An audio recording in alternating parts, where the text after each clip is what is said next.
Hi guys, and welcome back. Now in this video we want to talk about the SUMIF function. So as you can see here, again I have created the table with names of salespeople, alright? And we can see their sales. And this time we want to know how much sales has Dan generated. So all his sales, alright? And what we will create, we will use the data validation tool, okay, to create a drop-down list. So at first we have to select all the names in our table, alright? Then I will copy those names, Control C to copy, and Control V to paste here, for instance, Control V, alright? And this time I will go to Data, here, and I will remove duplicates, alright? So of the column H here, okay, okay, and now I have only single names here, okay?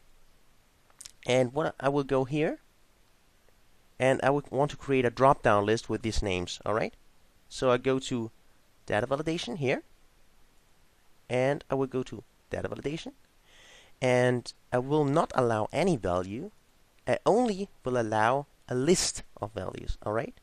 And the source of this list is this one here, okay? So, see, click here, click OK. Now we have created our data validation, our drop-down list here. So only we can select the names from the drop-down list, okay? And just in case you don't like this or to see this here, this list, you could also create the list on another sheet, okay? So you would not be able to see this list on this sheet. But now that's not the main part of the video, so it doesn't matter, okay? And now I want to know the sales in total for Mindy. And in order to calculate this, I will use the SUMIF function. So type in equals SUMIF, okay? Press tab. And what we need is a range, a criteria for this range, and the sum range. So the range are the names, okay? So select all the names from our table here. And we do not have to lock it because we will not copy it down, okay? And now we need a criteria for the range. Well, the criteria is the name. So select D3, okay? And the sum range is this one. So the sales, okay? Select it. And now we just have to close the parentheses. Press enter.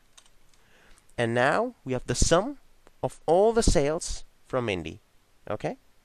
And with our drop-down list, which we created, now we can select all our salespeople, for instance Dan, and we can see all the sales for Dan, okay?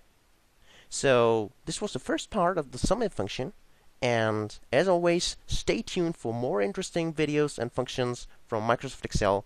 Follow the course, and thank you for watching. Bye.